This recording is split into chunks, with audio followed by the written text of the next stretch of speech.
Boa tarde a todos.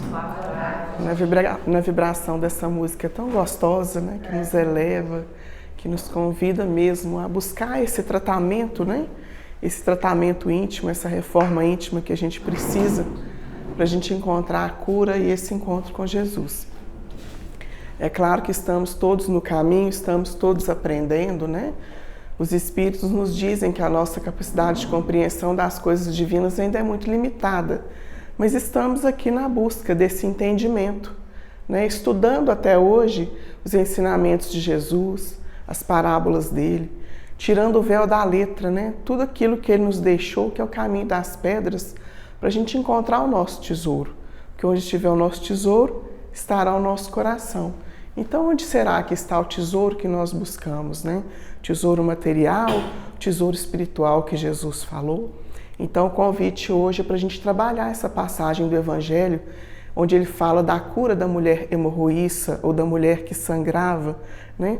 E o convite é para a gente tirar mesmo o véu da letra, porque os evangelistas deixaram para a gente esses registros, esses escritos, não foi por acaso, né?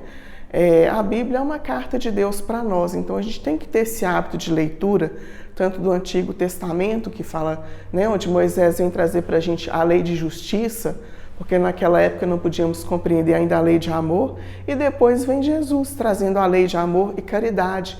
Então, para a gente entender, e às vezes a gente tem muita dificuldade de interpretar principalmente o Antigo Testamento, porque Moisés fala muito de um Deus severo, de Deus punitivo, né, de um Deus que castiga, e a gente fica sem entender, né? Quando está lá no Evangelho, no Novo Testamento, se seu olho for motivo de escândalo, arranca-o e joga-o fora, né? Então a gente não pode interpretar isso de forma tão literal, porque não foi isso que Jesus pediu de nós, para a gente dilacerar o nosso corpo.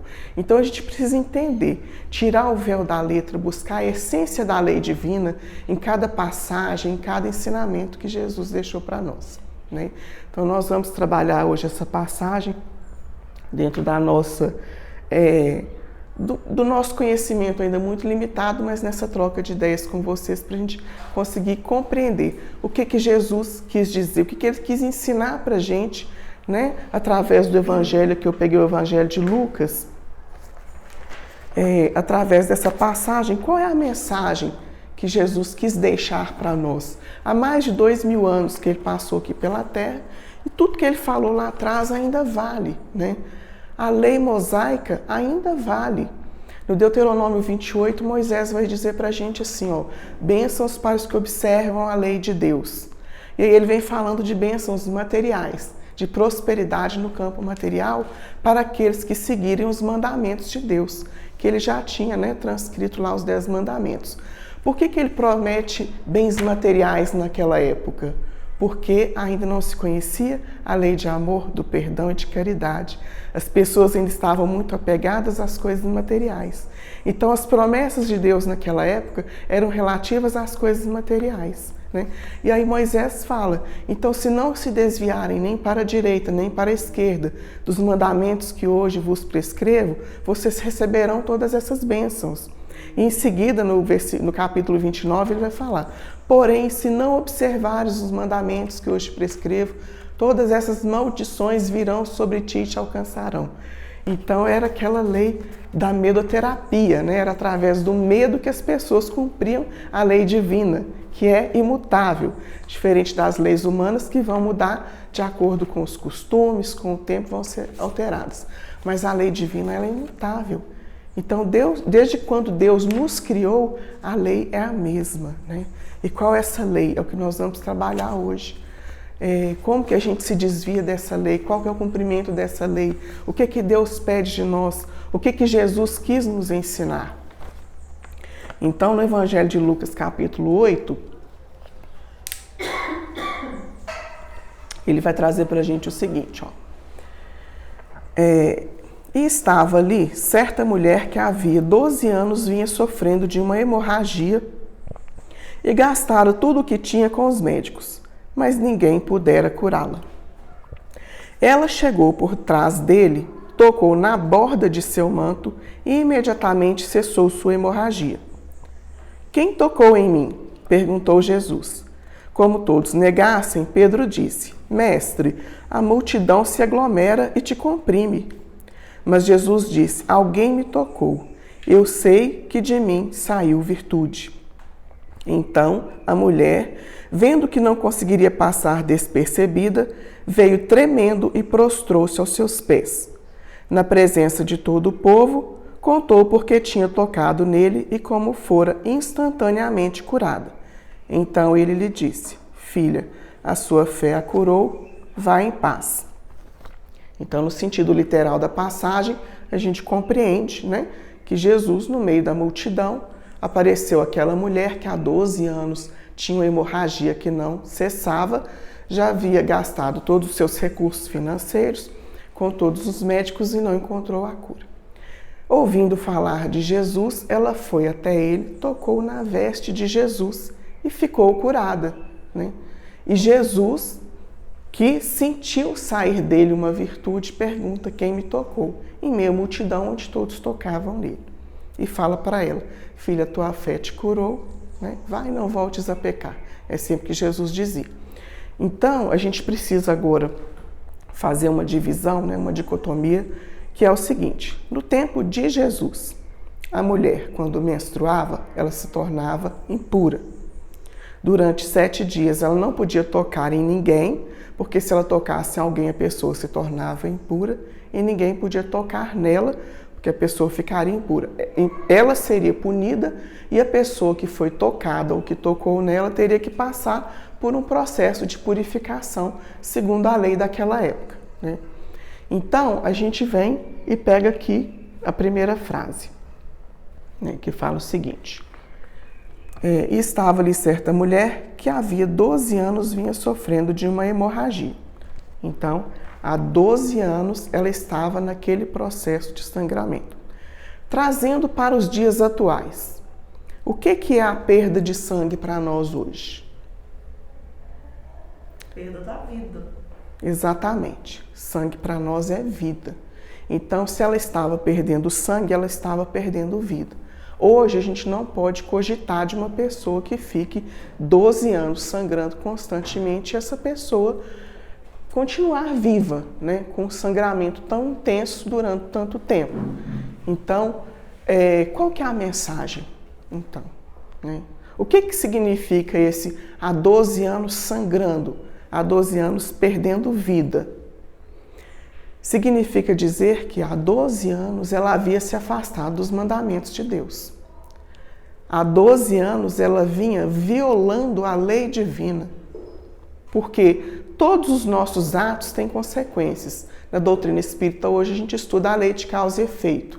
Então, se ela estava colhendo aquele mal, porque as atitudes dela anteriores não foram boas, né?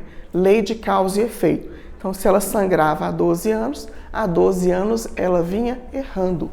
Ela havia se desviado do caminho.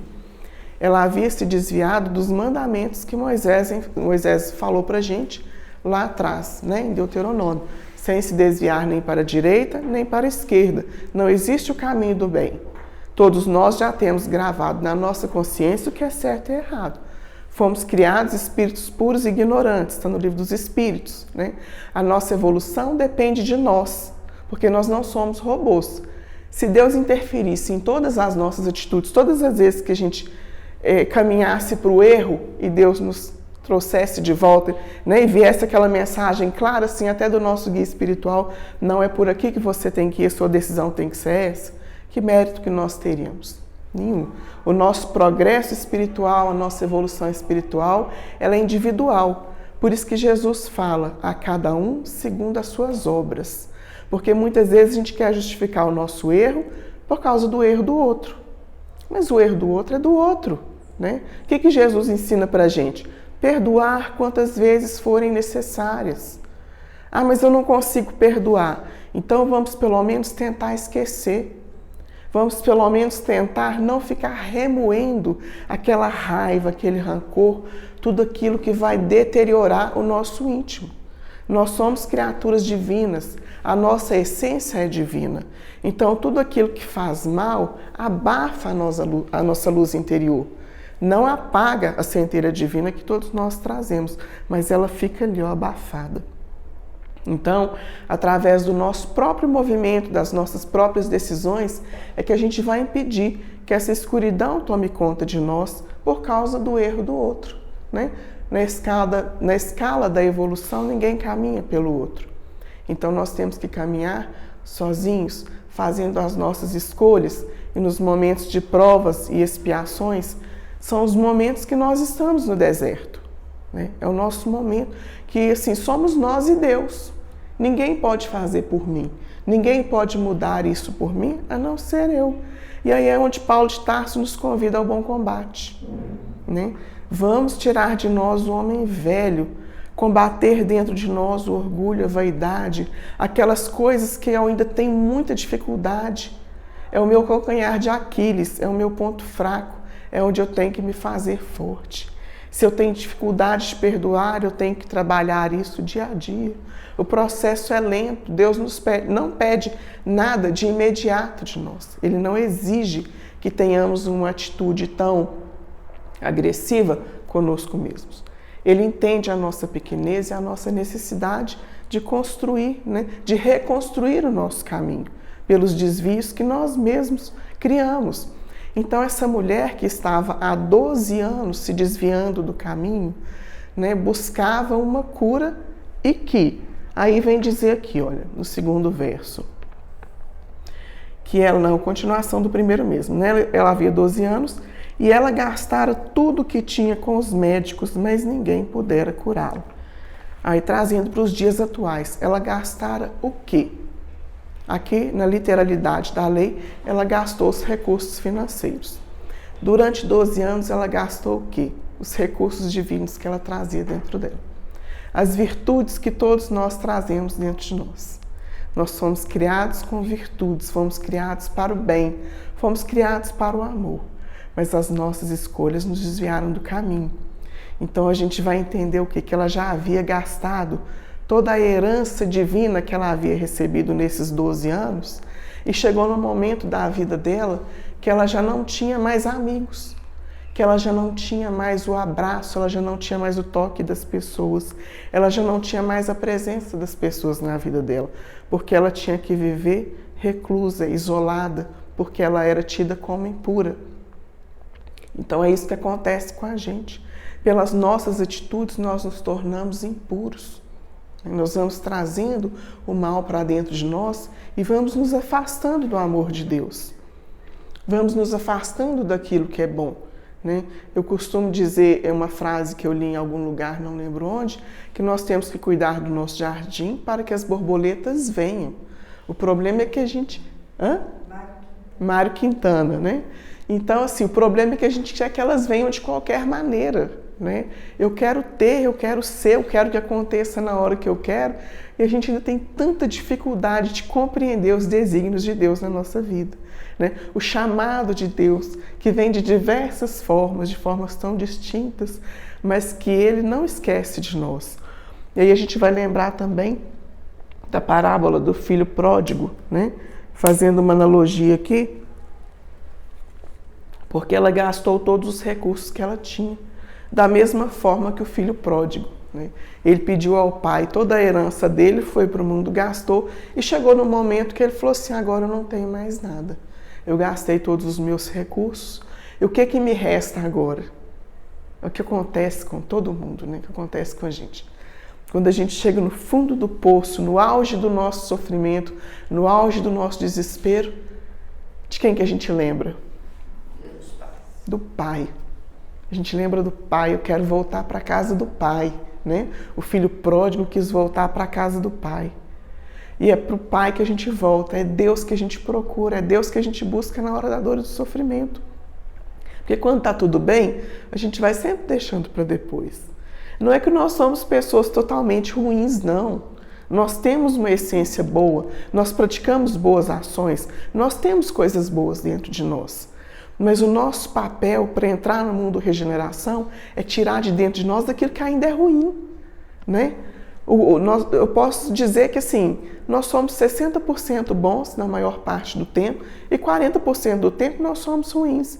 Porque quando chega naquelas situações que a gente tem que superar, a gente escorrega e cai. A gente esquece do Pai, a gente esquece dos ensinamentos. Aí vem o egoísmo, vem o orgulho, vem a vaidade, vem o jogo de interesses, né? As pessoas que estão ainda muito afastadas dessa espiritualidade, elas se aproximam dos outros com interesse, sempre com interesse, sempre com interesse. A gente tem dificuldade de saber quando aquele sentimento é verdadeiro, quando é por interesse. Mas assim, somos filhos de Deus. Para Ele nós vamos voltar, né? Então, a qualquer momento da vida que a gente se arrependa, que a gente se canse desses desvios que a gente cria, Deus nos aguarda sempre de braços abertos, né? E foi isso que ela fez. Então, depois de ter gastado todos os recursos que ela tinha com os médicos da terra, ela ouviu falar de Jesus e foi até ele. E aí vem uma coisa interessante, porque aqui na leitura vai falar o seguinte, no Evangelho diz: ela chegou por trás dele, tocou na borda de seu manto. Ela chegou por trás. Ela sabia que não podia tocar em ninguém, né? E que se alguém visse que ela tocou em Jesus, que ela tocou em alguém, ela seria punida. Então ela tentou ir da forma mais discreta possível para chegar e tocar na veste de Jesus. Então, como que nós temos esse encontro com Deus? Como que nós buscamos Deus? A gente não precisa gritar, né, para o meio das pessoas.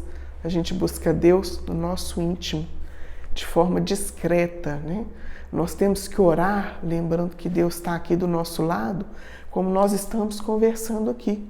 Os amigos espirituais estão aqui, né? Deus está presente, Ele é onipresente, Ele está do nosso lado. Então não precisa ter um ritual para falar com Deus. Eu não preciso ter uma oração decorada para falar com Deus. Às vezes o meu sofrimento é tão grande que eu não consigo fazer uma prece. Aí a gente lembra de Jesus, da oração que Jesus ensinou, o Pai Nosso, né?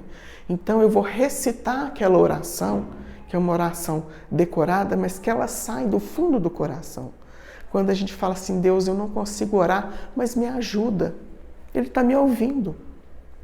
Ele está me vendo, né? Os amigos espirituais, os prepostos de Jesus, estão nos acompanhando o tempo inteiro. Estão assistindo a nossa dor. Só que assim, nós somos ainda crianças mimadas e queremos todas as respostas ali na hora. Nós não estamos abandonados, né, à própria sorte. Apesar de todos os nossos desvios, de todos os nossos erros, Deus está sempre presente ao nosso lado, esperando o nosso sim, esperando que chamemos por Ele. Os nossos amigos espirituais, os nossos mentores, né, os conhecidos anjos da guarda, eles estão sempre à nossa disposição. Eles não ficam 24 horas ao nosso lado, porque eles têm trabalho do lado de lá também. E é aquela coisa, eles estão do nosso lado. Mas se eles falam através das sugestões mentais e a gente não escuta, eles têm mais o que fazer, né? Então, mas quando a gente chama, eles estão ali à nossa disposição. A gente tem que ter essa paciência, essa sabedoria de pedir e saber esperar, de confiar. Fé é o quê? Fé é confiança, né? Eu confio que eu vou conseguir, eu confio que eu vou alcançar, eu confio que eu vou vencer. Talvez não seja agora, né? E ela confiou, né? Ela confiou que se ela tocasse em Jesus, ela seria curada. Então houve uma movimentação por parte dela. Ela saiu daquela zona de conforto em que ela se encontrava, da zona do erro, e resolveu mudar de conduta, né? É o que Jesus pede de nós, a reforma íntima, a mudança de conduta. Nunca é tarde para a gente se arrepender, para a gente fazer a nossa autoavaliação, para a gente enxergar os nossos erros, porque a gente tem mania de achar que só o outro erra, porque eu sou de um jeito, o outro é diferente de mim, e ele tem que ser do jeito que eu quero, porque o meu jeito é que é o certo. E não é assim, né? Dizem que os contrários se atraem, e é verdade, porque um complementa o outro. Se nós somos espíritos imperfeitos e incompletos, Eu preciso daquela virtude que o outro tem que eu ainda não tenho. Mas eu preciso ter humildade para reconhecer isso. Humildade para ver que o outro já caminhou alguns passos e que eu ainda estou aqui atrás, mas que eu quero andar junto. Então, como se diz, né? Vamos calçar a sandália da humildade, pedir ajuda, rever os nossos atos, aprender a pedir perdão, aprender a pedir desculpa, né? Dar um abraço. A mulher da passagem não podia tocar em ninguém. 12 anos sem um abraço, sem um toque, sem um carinho. Nós podemos e devemos nos abraçar mais, nos amar mais, perceber mais o outro, cuidar do outro, né? A gente vive em comunidade, a gente vive em família, no nosso trabalho a gente está sempre em contato com pessoas. Então a gente tem que ter esse olhar para o outro. A garganta seca. E perceber quando o outro não está bem, quando o outro precisa. Escrever uma mensagem, mandar uma mensagem, qualquer gesto de carinho que a gente faz para agradar o outro, isso é tão importante, né? Às vezes a gente está num momento de conflito existencial, numa tristeza muito grande, chega alguém que a gente menos espera e traz um alento para o nosso coração e a gente fica assim, meu Deus, é Deus falando através daquela pessoa, por um meio que a gente não esperava, né? Então, a mulher hemorroíça, ela teve essa disposição de se levantar, de mudar de conduta 12 anos depois. Às vezes o nosso sofrimento ele vai durar várias e várias encarnações, mas em algum momento das nossas reencarnações, a gente tem que acordar, a gente tem que ter o despertar, né? E quando isso vai acontecer? Depende de nós. Os espíritos falam, a nossa movimentação é tão pequena. Se a gente soubesse o quão pouco a gente precisa fazer para mudar, para dar uma guinada na nossa vida, né? Eles falam que a primeira coisa que a gente precisa ter é vontade. Então, quando eu tenho essa vontade de mudar, essa vontade de me melhorar, e como é que eu me melhoro? Cuidando do outro. Não é cuidando de mim, cuidando do outro. Joana de Ângeles, né, no filme do Divaldo, ela fala para ele assim: quem ocupa o seu tempo enxugando as lágrimas dos outros não tem tempo para chorar. Não tem tempo para chorar, né? Porque a gente fica remoendo os nossos problemas, que muitas vezes são tão pequenos, perto de provações, de expiações tão grandes que outras pessoas estão passando.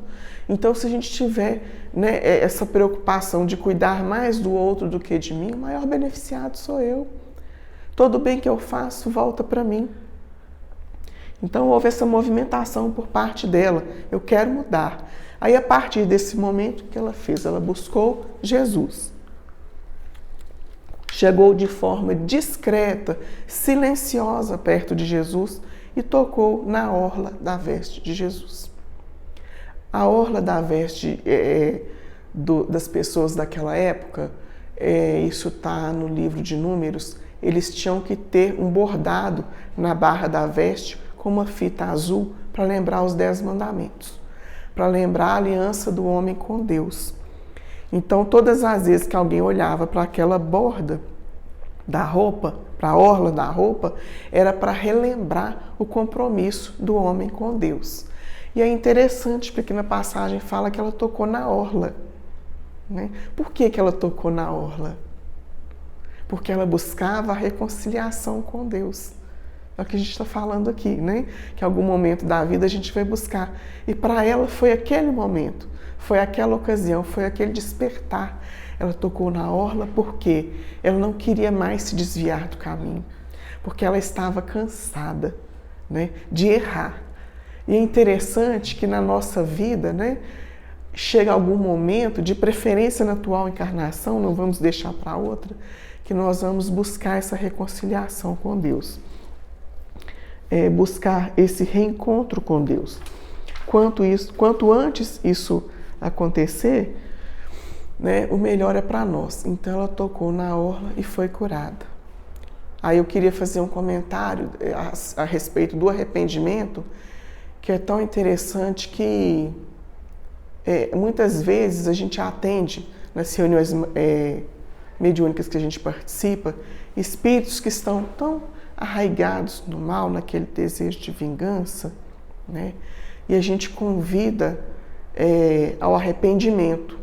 Então, muitas vezes, eles chegam na reunião com muito ódio e falam, não vem falar de perdão, onde está Jesus quando eu precisei?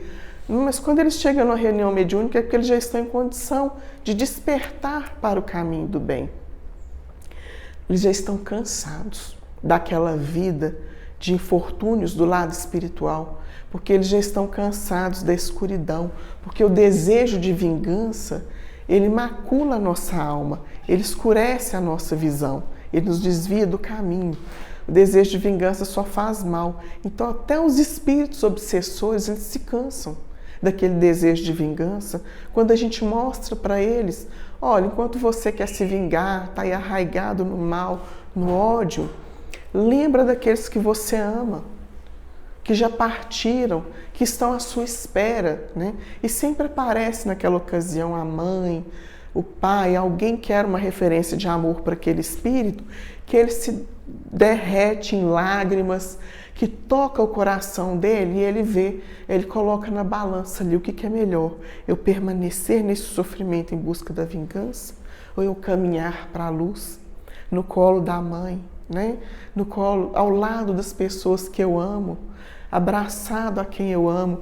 Então não tem como, o amor sempre vence. E no caso da mulher hemorroísta, ela se cansou. Chegou aquele momento para ela que se cansou e para nós também vai chegar. Todos nós vamos nos cansar dos nossos erros, né? E vamos prosseguir. Então, continuando aqui, ela tocou na veste de Jesus, né? Pedro pergunta, quando Jesus pergunta quem me tocou. Por que Jesus pergunta quem me tocou? Se ele estava em meio à multidão, todos estavam tocando nele, mas ele sentiu um toque especial. Ele sentiu um toque verdadeiro. Ele sentiu assim, olha, tem alguém que se arrependeu. Tem alguém que quer mudar. E essa virtude que saiu de mim é em razão da sinceridade da fé dessa pessoa. Da fé verdadeira. Da fé que toca e que move montanhas. Né? É a fé que move montanhas que Jesus fala. Se tiver fé do tamanho de um grão de mostarda, poderá mover montanhas. Então ele sentiu o tamanho da fé daquela mulher. Por isso que ela despertou Jesus quando ela tocou na veste dele. Não foi nem Jesus, foi só na roupa dele, né? Então essa fé sincera, ela é capaz de mudar o nosso íntimo, de curar as nossas dores, as nossas feridas, inclusive as doenças físicas que nós trazemos. Né? A gente deve buscar essa cura através do autoaprimoramento, do nosso melhoramento, da nossa fé, que nós podemos mudar. Né? Chico disse que a gente não pode mudar o passado, mas nós podemos reescrever a nossa história e fazer diferente daqui para frente. Né? Jesus disse que Deus se alegra muito mais por um pecador que se arrepende do que por 99 justos que não precisam se arrepender. Então, olha o chamamento a todo instante, né? Por isso que eu comecei falando que a gente tem que ter esse hábito de ler a Bíblia, de ler o Evangelho, porque aquilo ali não está escrito por acaso. Tem uma razão de ser. O tempo inteiro nós somos convidados a essa mudança de conduta. A gente tem muito que melhorar ainda, né? É interessante que Jesus, na passagem, ele fala para Pedro, alguém me tocou. Pedro fica assustado, mas como assim? Está todo mundo te tocando aqui, uma multidão dessa, todo mundo encosta. Mas essa palavra tocou tem outra conotação. Tocou no sentido de despertar, de falar, olha, alguém chamou minha atenção pela movimentação que fez até chegar a mim. Esse tocou quer dizer isso também, sabe? Então, ele sentiu a força de vontade daquela pessoa que tocou no sentido de despertar o sentimento dele que como se Jesus precisasse ser despertado por alguma coisa, mas não. Que ela tirou a virtude dele, saiu a virtude dele e foi até ela pela movimentação que ela fez, né? Sim. Foi uma vibração, ele sentiu uma vibração. Sim. Diferente. Vibratoriamente falando, né? Com amor. Isso. Não é? Então, assim, é o exemplo a ser seguido por nós, né? A essência da lei é o que é, né? Foi possível para ela nessas condições, é possível para a gente hoje. Por quê? Qual que é, como se diz, a moral da história, né? Qual a mensagem que Jesus quis passar para nós? Que a lei é a mesma, desde aquela época até os dias de hoje. Que prevalece o que? A lei do amor, a lei da caridade, né? Jesus, né, quando foi questionado qual o maior de todos os mandamentos, ele respondeu: amar a Deus sobre todas as coisas. Então as minhas escolhas a todo instante têm que ser pautadas na lei do amor, na lei divina. Não pede nada além disso de nós. Mas nós estamos ainda tão apegados às coisas materiais, aos bens materiais, cometemos tantos desvios, né? Tentamos burlar, né, a lei de Deus. Burlar a gente não consegue. Eu falo que Deus vê tudo que a gente faz, né? Assim que a gente ensina para as crianças, assim, olha, não pode mentir, porque você pode até me enganar. Mas Deus está vendo tudo que você faz. E a gente convida a criança à reflexão, ao raciocínio. E a gente tem que se lembrar disso o tempo inteiro também. Tudo que eu faço, eu estou sendo vista. O meu amigo espiritual lá, meu mentor, está anotando, né? A minha ficha está gravadinha lá. O meu corpo, na minha próxima reencarnação, meu histórico de vida, ele vai ser todo pautado na minha conduta de hoje. No cuidado ou não que eu tive com o meu corpo físico, né? Na evolução espiritual que eu obtive. E toda a minha ação é reflexo do meu futuro. Tudo que eu faço hoje vai refletir no meu futuro, né? Para qual planeta espiritual que eu vou depois que eu desencarnar? Nós aqui na Terra vamos para as colônias espirituais que estão ao redor da Terra, porque ainda temos muitos débitos com a lei divina. Ainda vamos precisar reencarnar muitas vezes aqui na Terra, né? E se Deus quiser, já no mundo regeneração, para a gente concluir o nosso processo evolutivo aqui na Terra, para que a gente possa alcançar voos mais altos, né? Os planetas felizes. Jesus disse: a felicidade não é desse mundo. Nós queremos a felicidade, mas nós precisamos construir a felicidade. A felicidade não é uma coisa, não é algo material, né? Não é algo que a gente fala, eu quero hoje estar aqui, eu fiz um ato bom hoje, eu quero ser feliz hoje. Não, é uma construção para o futuro. No máximo que nós teremos aqui são os momentos de felicidade que vão ser proporcionados pela nossa paz de consciência, né? A felicidade é a paz de consciência. Eu estou feliz, eu fico em paz quando eu sei que eu fiz o que eu devia ter feito, quando eu cumpri bem o meu papel. E na grande maioria das vezes a gente escorrega muito ainda. Em todas as áreas que a gente atua, a gente sempre tem um deslize, né? Como mães, como pais, como irmãos, no nosso ambiente de trabalho, como filhos, a gente sempre se cobra assim: nossa, eu queria ter feito mais, eu devia ter feito dessa forma, eu devia ter feito assim, né? Às vezes, o João, que é meu filho mais velho, fala assim: ah, eu não sei como, eu não sou pai, eu não sei educar a irmãzinha de 5 anos. Filho, não vem com manual, eu também não sei, eu estou aprendendo, né? Mas tudo é um processo de conhecimento e de construção, que nós somos testados o tempo inteiro. Nós somos o tempo inteiro. A gente está no mundo das tentações, né? Em que o plano espiritual, que ainda não optou pela luz, tenta nos influenciar de uma forma muito forte ainda para desviar do caminho. Então, o nosso papel é vencer esses desafios, é vencer essas tentações, né? A hora que a tentação vier, a gente saber fazer a nossa escolha, e as nossas escolhas muitas vezes não vão agradar aqueles que estão ao nosso redor, infelizmente, né? As nossas escolhas vão incomodar as pessoas. A gente chama dos inocentes úteis, né? Aquelas pessoas que se deixam influenciar por esses espíritos aí que estão momentaneamente no erro, que vão tentar nos desestabilizar de alguma forma, nos tirar do caminho. É uma crítica que chega. Então é hora da gente exercer o que é a humildade.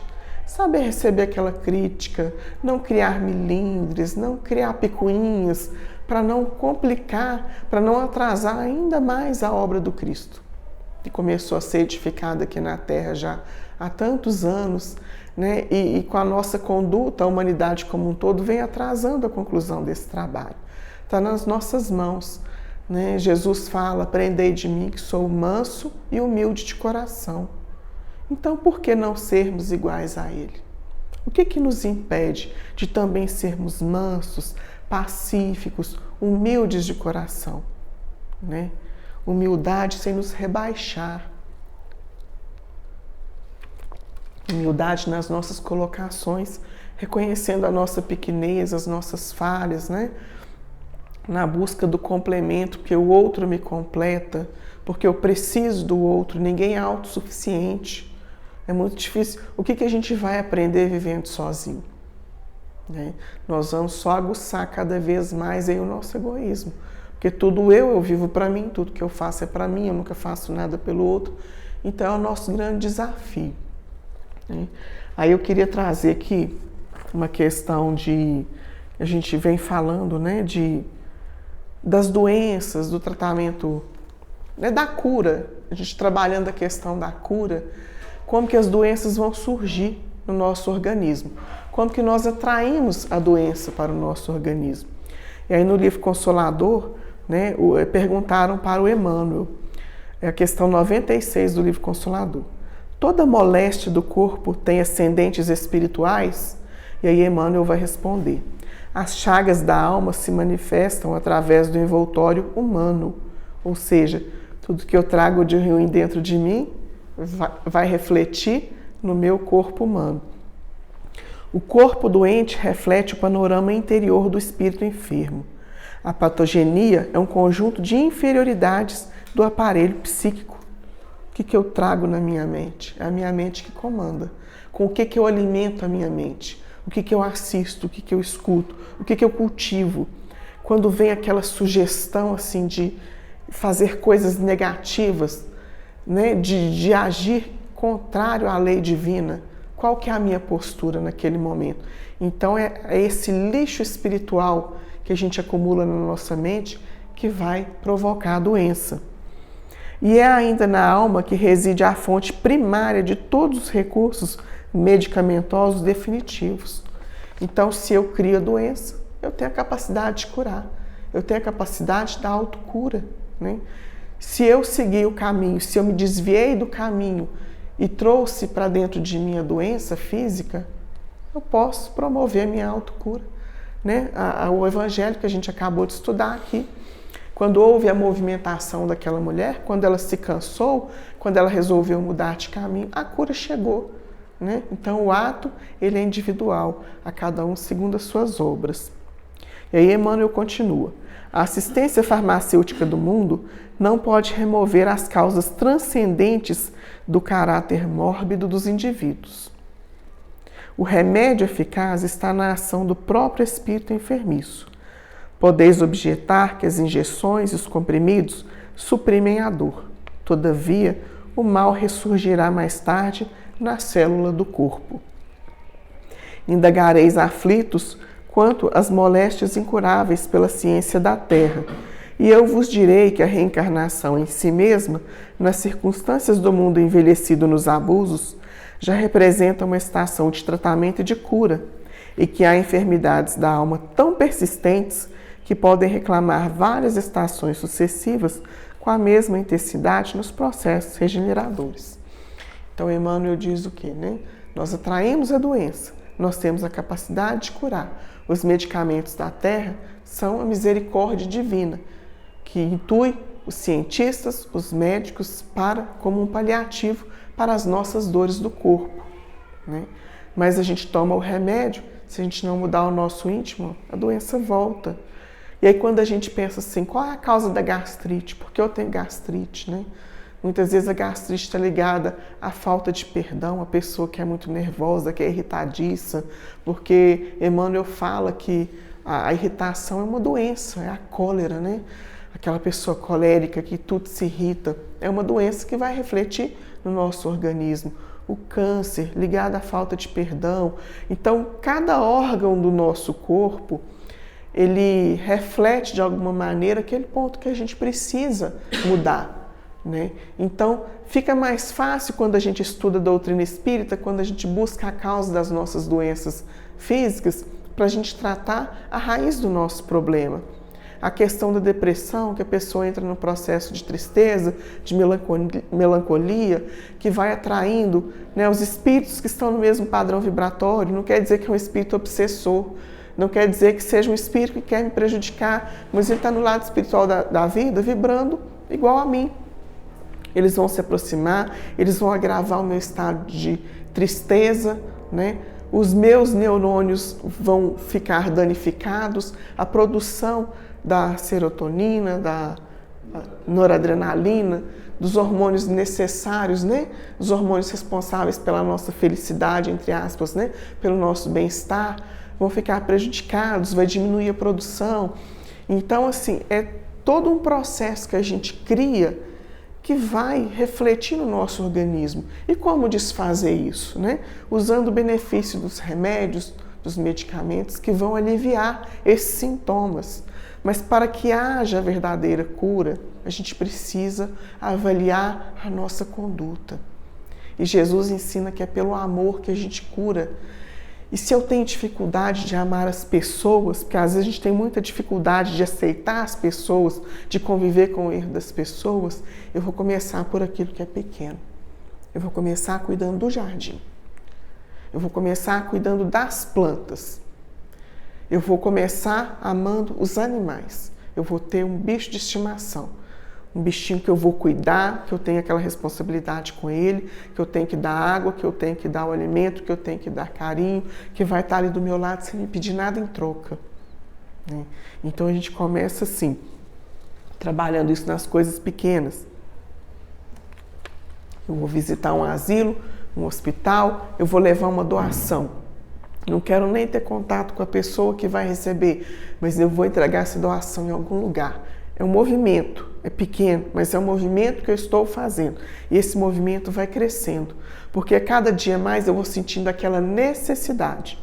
Porque aquele bem que a princípio era tão pequeno, ele vai ganhando campo dentro de mim. Ele começa a me preencher. Eu começo a descobrir o que me faz feliz. Né? Inclusive tem um hormônio, a oxitocina, que é considerado o hormônio da felicidade. Sim. E a gente obtém a oxitocina através de um abraço, de um olhar amigo, de um sorriso, de um carinho. Todas essas coisas que têm a ver com amor, com doação e com o outro, fabricam a oxitocina. Sim.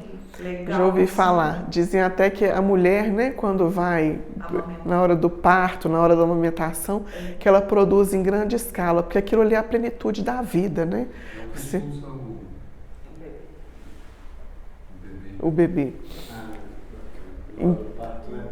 Não é? Então, assim, a gente promove a produção desse hormônio, que é algo orgânico, mas que vai alimentar a minha alma, o meu espírito. Né? Quando eu estou fazendo o bem para o outro, como é bom eu poder ajudar alguém. Você vê uma pessoa em dificuldade, você ter aquela humildade de chegar perto dela, né? De tocar. Às vezes a gente fica até com receio, porque a gente não sabe como que a pessoa vai receber o nosso auxílio, né? Porque o orgulho ainda predomina. Mas, né, por mais que a pessoa nos trate mal, que estejamos ali à disposição, que não tenhamos medo de chegar, de perguntar, está precisando de alguma coisa? Às vezes a pessoa precisa só de uma conversa. Ela precisa só ser ouvida. E em 5 minutos de conversa, a pessoa já está muito melhor. Então a gente pode fazer o bem de tantas formas, a gente pode cultivar o amor de formas tão diversas que não tem dificuldade. Né? A gente não tem mais nenhuma desculpa, não tem mais como protelar isso. São tantos os caminhos, a gente tem tempo que a gente quiser para fazer isso. Emmanuel fala que o nosso recurso mais precioso aqui na Terra é o tempo, porque a gente deve usar bem o nosso tempo. Né?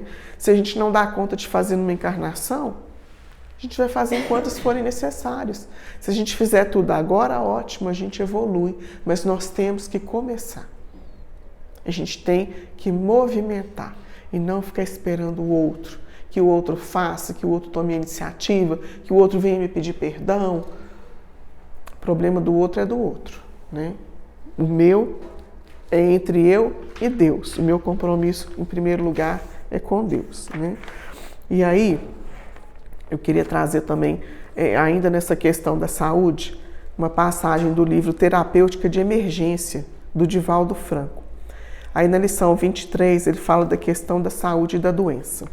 É o título, né? A questão da saúde e da doença. Aí ele fala, recalques, traumas, fobias, psicoses, neuroses, ansiedades, procedem das experiências infelizes em que a consciência se acumpliciou com o erro, não se havendo liberado da pesada carga de arrependimento nem de culpa, que ora ressumam com rigor, afligindo quanto se manifestando para uma erradição somente possível quando o paciente, embora auxiliado, se resolve por melhorar-se, modificando as paisagens íntimas e reabilitando-se da dívida sob o tributo do bem que faça ou do bem que assim se faça. Né? O tributo do bem que se faça. E aí Allan Kardec, no livro Céu e Inferno, vem trazer para a gente o seguinte, na parte que ele fala do Código Penal da vida futura. O arrependimento, a expiação e a reparação são as 3 condições necessárias para pagar os traços de uma falta e suas consequências, né? Então a gente precisa do arrependimento, da expiação e da reparação. Se nós erramos, Deus sempre nos perdoa. Foi isso que Jesus ensinou. Perdoar quantas vezes forem necessárias. Então, se Ele nos ensinou que nós temos que perdoar, que dirá Deus? Se Deus não nos perdoasse todas as vezes que erramos, Deus seria injusto, né? E um dos atributos de Deus é que Deus é soberanamente justo e bom. Então, onde está essa justiça do amor, da bondade, se fosse diferente do que Jesus ensinou? Então, a gente tem que se apegar a isso, perdoar quantas vezes forem necessárias. E ele trata aqui da questão da autoculpa, que é algo muito grave, não só para nós encarnados, mas para os desencarnados também, né? A gente costuma dizer assim, para ilustrar, a Terra é um círculo, em volta da Terra existe um outro círculo que a gente vai chamar de umbral. Umbral significa portal, né? Então, todos nós, quando desencarnamos, nós vamos passar por esse portal para ir para onde tivermos que ir. Dependendo da nossa condição vibratória, do nosso estado de espírito, do nosso estado de consciência, nós ficaremos travados ali naquele círculo. A gente não consegue passar daquele portal. É onde há dor e sofrimento. E o que nos prende ali não são os espíritos obsessores, é a nossa autoculpa, é a consciência. É quando o espírito chega do outro lado e se dá conta de tudo que ele devia ter feito e não fez. E ele quer voltar de qualquer maneira. Mas como é que volta? Vai esperar uma nova oportunidade de reencarnação, né? E hoje em dia, cada vez menos as pessoas querem ter filhos, né? Então a fila do lado de lá está muito grande e a espera fica maior ainda, né? Então, a questão, trabalhar muito em vida a questão do perdão, do auto-perdão, para a gente não chegar do lado de lá e ficarmos estacionados numa região de sofrimento, de solidão, de dor. Por quê? Por causa da minha autoculpa. A gente tem em mente assim, puxa vida, eu podia ter feito tudo isso, né? Eu tinha condição de fazer, porque a gente vem com uma programação reencarnatória para a gente vencer tudo que está ali. É claro que os nossos mentores sabem que existe uma margem de erro, mas a gente vem fadado a vencer. Se nós não conseguimos por um motivo ou outro, porque realmente o mundo nos apresenta outros valores, o mundo nos convida o tempo inteiro a outras paragens, né? Então a chance da gente se desviar é normal para a gente ainda, no nível de evolução que a gente se encontra, é normal, né? Nós não somos criminosos porque nós desviamos, né? Deus sabe das nossas fraquezas, das nossas fragilidades, Ele compreende isso. Então eu tenho que entender se, olha, não deu dessa vez, vou tentar de novo. né? Aí reencarnei, não deu certo, vou tentar de novo, quantas vezes forem necessárias. Porque eu não posso, o nosso juiz é a nossa consciência, né? Quando a gente passa para o lado de lá. Então, se eu faço meu próprio julgamento de uma forma tão negativa, se eu sou tão dura comigo mesma, se eu não tenho essa compaixão, essa misericórdia comigo, quanto tempo eu vou ficar ali, na zona de sofrimento, perdendo a oportunidade de reencarnar, de reencontrar os meus parentes que já partiram antes de mim, de recordar as minhas histórias do passado, de espírito imortal que sou, né? Então, é a mensagem que vem aqui, que Divaldo trouxe para nós, da questão da autoculpa e das doenças incuráveis. O que são as doenças incuráveis? Se eu tiver fé do tamanho de um grão de mostarda, eu posso me curar. Posso, mas se isso for para o meu benefício. Porque talvez naquela encarnação aquela doença é necessária. Eu preciso passar por aquela doença até o meu desencarne, porque ela é o meu salto evolutivo. Se eu suportar aquela doença com fé, com coragem, com resignação, vou chegar do outro lado, muito bem, um espírito mais leve, mais purificado, mais preparado, mais perto dos mundos felizes, né? Então a gente não deve ver a doença como algo que é punitivo, como um castigo de Deus. Por que fulano passou pelo tratamento espiritual, se curou e eu não consigo me curar? Programação reencarnatória. Por que as pessoas, algumas nascem com uma deficiência e ficam dependendo dos cuidados de um terceiro durante toda a vida? É misericórdia, né? A gente estuda na outra casa espírita que a gente frequenta, o livro Memórias de um Suicida, e às vezes o espírito ele tem uma tendência ao suicídio tão gravada na consciência dele, que toda vez que chega no auge da encarnação, que ele precisa passar por aquela prova, que é o calcanhar de Aquiles dele, ele opta pelo suicídio. Ele desvia do caminho, né? Ele não consegue vencer essa dificuldade. Então, às vezes, ele vem com uma paralisia cerebral, algo tão grave, que ele não consegue se mexer, se movimentar, para evitar que ele cometa o suicídio de novo. Isso é misericórdia de Deus. Isso não é castigo, né? Para ele, o sofrimento não é tão grande. O sofrimento para ele não é tão grande quanto é para as pessoas que estão à volta dele de vê-lo naquela situação. Porque a gente se compadece. A gente quer ver todo mundo bem, né? Então aquele companheiro, ele precisa passar por aquele processo. Nós não temos o conhecimento de todo o nosso histórico espiritual enquanto estamos encarnados. Nós vamos lembrar quando chegar do lado de lá. Então, hoje nós conhecemos as nossas provas até aqui e não sabemos o que nos aguarda no futuro, nessa encarnação e nas próximas. Mas tudo é misericórdia de Deus. Todas as nossas dificuldades, todas as nossas provas, todas as pessoas difíceis, todas as doenças, a dificuldade financeira, né? A gente não sabe o quanto a gente lesou lá atrás. E hoje a gente trabalha, batalha, corre atrás do dinheiro e às vezes é muito difícil. E a gente fica se questionando por que eu trabalho tanto? Porque nós estamos agora recompondo. Nós estamos devolvendo aquilo que nós tiramos. Nós estamos ficando quites com a lei divina. Né? Então agora caminhando. Dizem que a gente nunca perde, a gente devolve. Né? Sim. Quando a gente é lesado, quando a gente tem um prejuízo, né? A gente está devolvendo. Pois é, e aí para a vida. Sim. Aí mais uma questão do livro Libertação pelo Amor, que também é do Divaldo, e foi ditado por Joana de Ângeles, na lição 11, que chama Enfermidades Simulacros, ou seja, enfermidades falsas, né? Aquelas que a gente mesmo cria. Aí ele fala assim, num trecho do texto: culpa nunca. Se errares, recomeça, recuperando-te e seguindo adiante. Só o amor é possuidor dos excelentes recursos que geram paz, trabalho edificante e saúde real. Então, a mensagem que ele traz pra gente: nada de autoculpa, nada. E o remédio para todas as dores é o amor.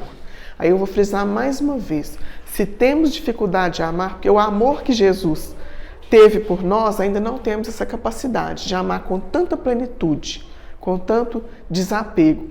mas já temos capacidade de amar. Então, nessa capacidade limitada, que exerçamos o amor, que seja por uma planta, que seja por um animal. Daqui a pouco eu já estou amando as pessoas, daqui a pouco eu já estou praticando bem e eu vou construindo isso dentro de mim, né? Porque não é algo que vem de fora para dentro, é algo que eu vou construir aqui dentro, que vai promover a minha reforma íntima, que vai combater o homem velho e que vai me religar a Deus, né? Me reaproximar de Deus, assim como a mulher hemorroísta fez. Ela buscou se reconciliar com Deus. E a partir do momento que ela tomou essa atitude, ela transformou a vida dela e alcançou a cura que ela tanto buscava. Tá? Então, quero agradecer a todos pela paciência, pela atenção, pelo carinho, né? É muito bom estar aqui estudando, falando de Jesus e aprendendo um pouquinho mais a cada dia, né? Obrigada, gente.